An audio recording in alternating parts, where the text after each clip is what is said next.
Tanggapan kritis komentar Erik Pat, anggota Advokat Perekat Nusantara terhadap Saur Siagian selaku advokat keluarga Brigadir J dalam diskusi Indonesian Lawyers Club tanggal 29 Juli 2022. Berikut ini adalah video tanggapan tersebut. Kita melihat di sini ada peristiwa, ada seseorang yang meninggal dunia. Itu harus kita lihat dulu. Tentukan penyebab matinya itu apa atau meninggalnya itu karena apa. Kalau tadi Bang Saur ngomong kan pendapat. Kita orang sarjana hukum kan melihat fakta. Faktanya ada orang meninggal. Orang meninggal ada suatu peristiwa pidana, kita bicara bukti. Urutannya adalah penyelidikan terlebih dahulu. Setelah penyelidikan dicari ada peristiwa pidana apa tidak. Setelah adanya peristiwa pidana baru masuk tahap penyidikan. Di sini mengumpulkan bukti-bukti. Ya, mengumpulkan bukti-bukti.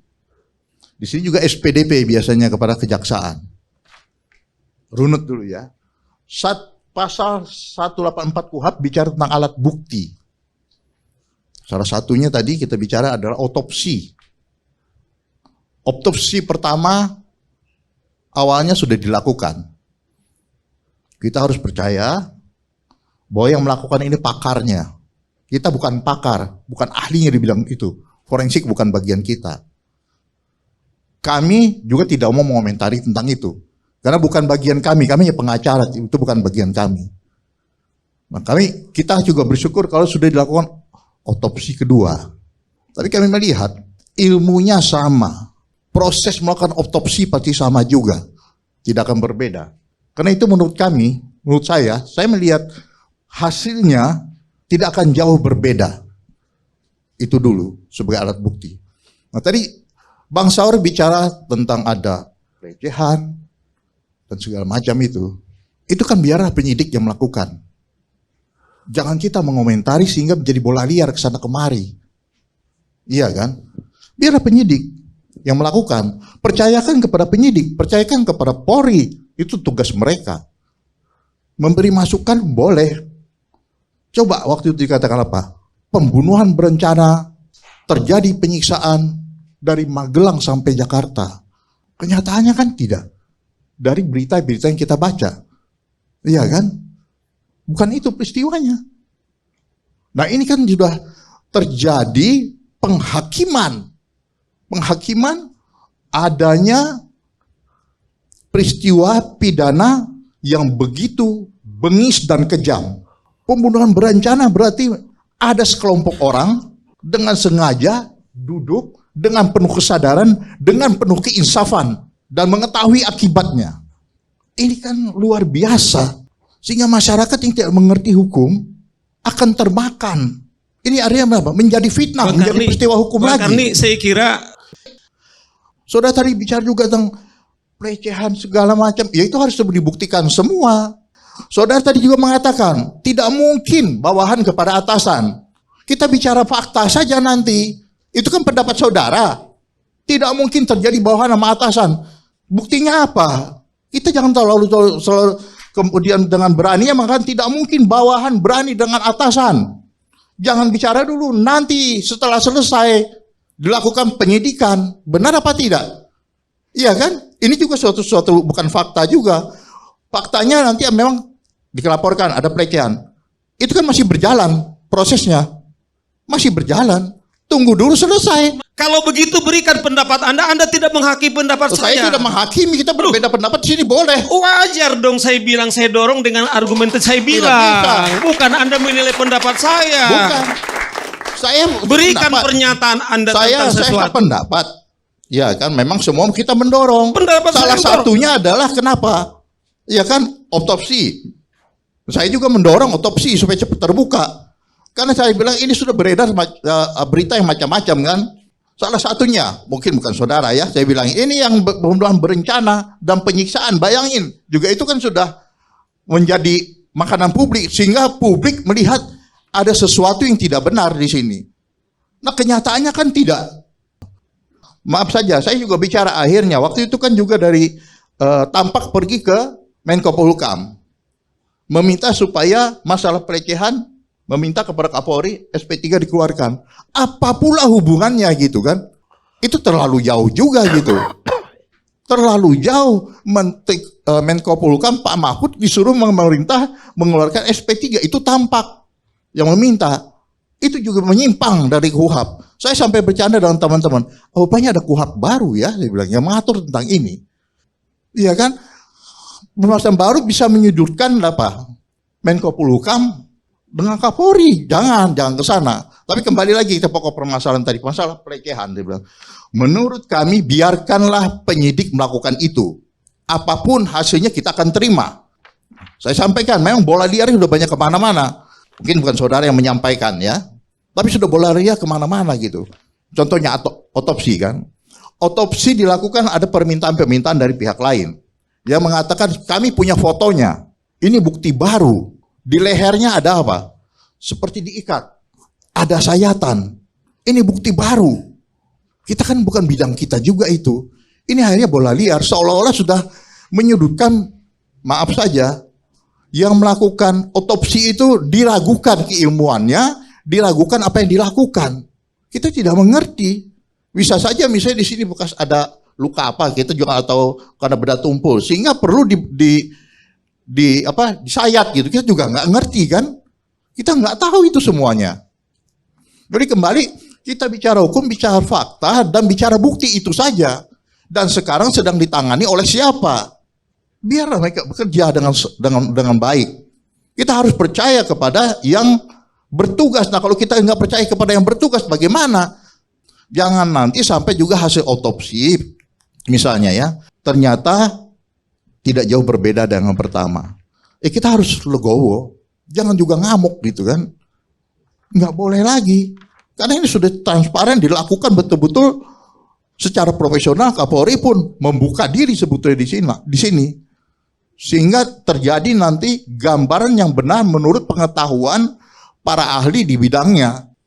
Dari video tersebut paling tidak ada 5 hal yang ditanggapi oleh Erik Pat terhadap Saur Siagian, dan saya mencoba untuk membedah tanggapan dari Erik Pat tersebut. Yang pertama, Erik Pat mengatakan bahwa melihat sesuatu harus runut, bukan lompat sana lompat sini. Oleh sebab itu, dalam kasus kematian Brigadir Joshua, yang pertama harus dilihat adalah seseorang sudah meninggal dunia. Itu meninggal dunia karena apa?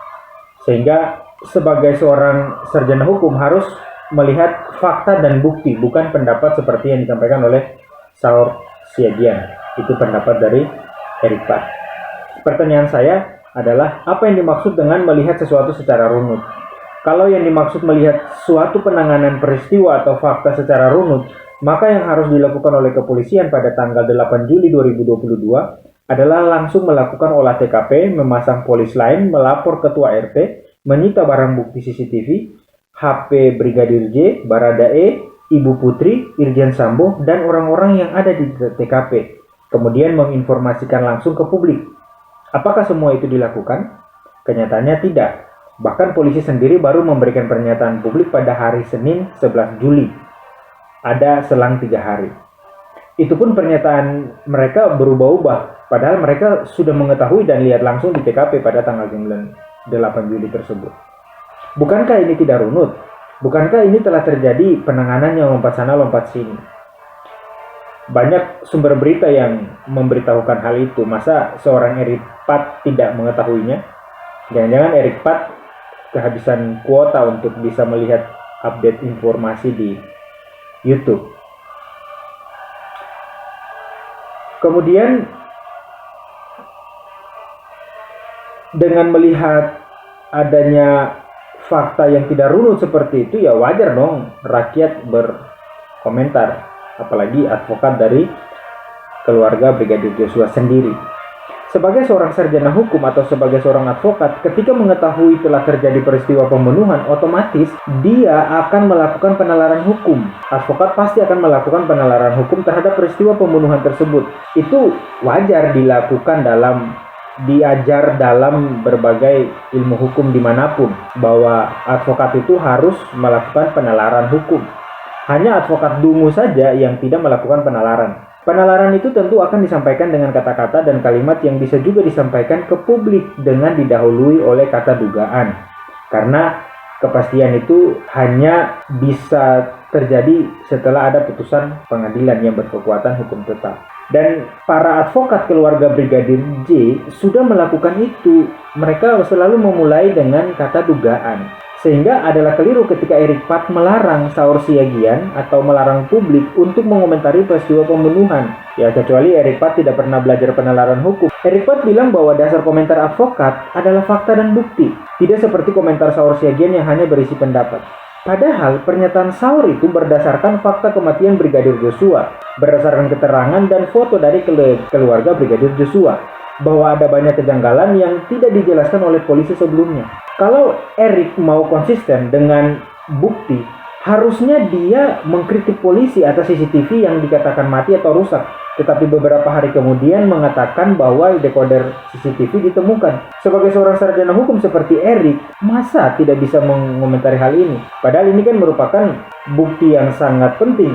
Apalagi kita tahu CCTV itu sangat penting untuk mengamankan perwira polisi di rumahnya sendiri.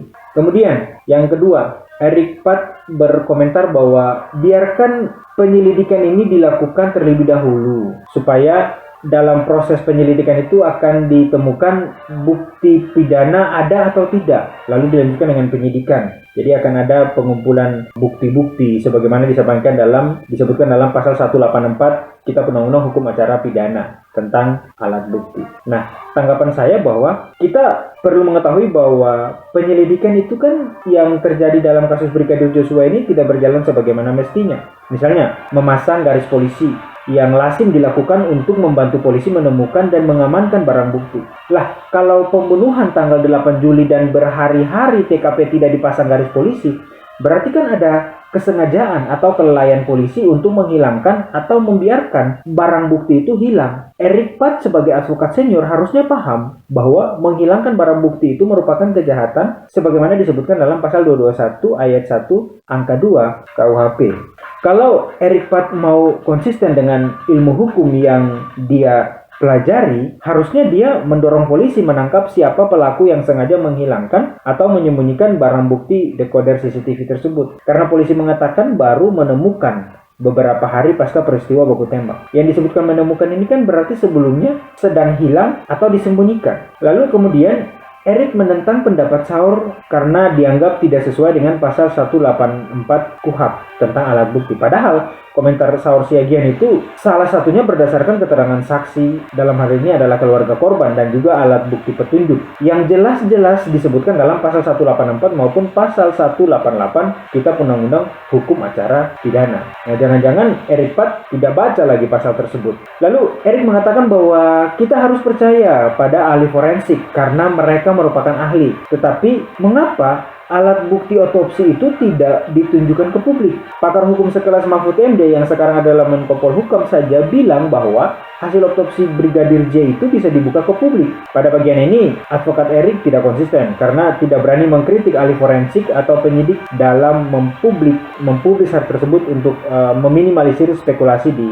Erik Pad juga tidak konsisten ketika menentang Saur untuk mengomentari hasil forensik karena bagi Erik Pad, Saur ini adalah advokat, bukan ahli forensik. Tetapi Erik sendiri berkomentar bahwa hasil otopsi pertama dan kedua akan sama karena dokter yang otopsi itu ilmunya sama, proses melakukan otopsi juga sama, tidak akan berbeda hasilnya. Lah, padahal Erik ini kan adalah advokat, bukan dokter forensik. Nah, ini kan sok tahu namanya. Apalagi kata dokter forensik RSCM bahwa proses otopsi kedua mengalami kesulitan karena kondisi jenazah yang mulai mengalami pembusukan. Juga dikatakan bahwa terdapat beberapa luka yang sebelumnya polisi tidak menyebut temuan ini pasca otopsi pertama. Berikutnya, Erik Pad menentang Saur Siagian yang berbicara tentang tidak adanya pelecehan. Menurut Erik, biarkan penyidik yang melakukan, jangan advokat mengomentari hingga menjadi bola liar ke sana kemari. Perlu diketahui, yang pertama kali mengatakan terjadi pelecehan seksual adalah polisi itu sendiri, yang justru menjadi bola liar karena pernyataan polisi tidak didukung oleh alat bukti seperti CCTV. Keterangan polisi mengenai CCTV pun berubah-ubah. Bagaimana publik mempercayai keterangan itu? Kira-kira yang berspekulasi di sini, yang berspekulasi di sini siapa? Apakah masyarakat ataukah polisi? Kalau dikatakan dugaan tidak adanya pelecehan seksual oleh advokat keluarga Brigadir Joshua, mungkin saja itu sebagai suatu bentuk dari penalaran yang runut. Karena berdasarkan alat bukti yang diterima pengacara keluarga Brigadir J, bahwa sebenarnya Brigadir J itu sudah mengalami pengancaman pembunuhan sejak bulan Juni sampai tanggal 7 Juli 2022 oleh skuad lama di sekitar kehidupan Brigadir J sendiri. Nah, secara psikis, ya tentu ini bisa dibuktikan lagi dalam penyelidikan atau penyidikan psikologi forensik, bahwa orang yang diancam tentu akan berhati-hati dalam bertindak, karena kalau tidak, nyawanya akan terancam. Ya, sederhananya begini, kalau misalnya Erik Pad diancam, dibegal oleh seseorang yang Erik tahu persis rumahnya dan lokasinya di mana mereka sering melakukan pembegalan. Lalu Erik sendiri pada setengah malam yang sangat sepi tetap melakukan perjalanan melewati jalur tersebut, jalur yang tadinya sudah disebutkan bahwa akan terjadi pembegalan, Erik akan diancam dibunuh di tempat tersebut. Nah, Erik malah melewati jalan itu. Nah, kan tidak mungkin. Erik kan bukan merupakan orang yang bodoh. Erik adalah seorang advokat yang cerdas. Dia pasti tidak akan melewati jalan itu. Dan itu logis secara psikis, bahwa orang yang mengalami pengancaman, dia akan cenderung lebih berhati-hati. Kembali kepada kasus ini, ya mungkin saja seorang yang dalam posisi terancam untuk dibunuh, bahkan dia tidak mungkin melakukan hal yang konyol yang bisa membahayakan dirinya. Dalam hal ini adalah melakukan pelecehan seksual. Dia tidak mungkin melakukan itu karena akan berakibat fatal pada nyawanya sendiri. Nah, ini hanya masih bersifat dugaan. Biarkan polisi segera melakukan penyelidikan secara psikologi forensik untuk membuktikan ini benar atau tidak. Apalagi kita tahu disebutkan berdasarkan keterangan CCTV bahwa pada saat kejadian terdapat 5 orang di TKP, yaitu Brigadir Joshua, Barada E atau Eliezer, kemudian Ibu Putri sendiri, dan ada lagi satu ajudan yang lainnya, dan ada satu lagi pekerja sipil yang ada di rumah tersebut. Entah itu sebagai asisten rumah tangga atau apa, tidak jelas disebutkan. Tetapi dari keterangan di CCTV yang disampaikan oleh beberapa media massa bahwa pada saat kejadian ada 5 orang di dalam rumah. Jadi mana mungkin secara penalaran psikologi, rumah yang keadaan yang ramai seperti itu seseorang mau melakukan pelecehan seksual. Yang mau saya katakan bahwa dasar penalaran seperti inilah yang harus diketahui oleh seorang advokat, bukan malah diam seperti seorang yang lugu. Berikutnya, atas dasar penalaran pula, wajar advokat Brigadir Joshua menduga telah terjadi penyiksaan dan pembunuhan berencana karena berdasarkan alat bukti elektronik yang mereka dapatkan dari keluarga Brigadir J, termasuk pacarnya. Lagi pula, hingga saat ini CCTV tidak ditunjukkan ke publik, padahal kasus ini sangat viral dan menyita perhatian publik. Oleh karena itu, jangan mengekang daya nalar kritis publik, karena ya itu tadi, CCTV tidak pernah ditunjukkan. Yang ini berbeda dengan kasus-kasus lainnya yang dengan mudah rekaman CCTV ditunjukkan ke publik. Apalagi Presiden dan Menko Polhukam berulang kali memberikan semacam public address untuk segera dituntaskan kasus ini secara terang-benderang, transparan, dan profesional.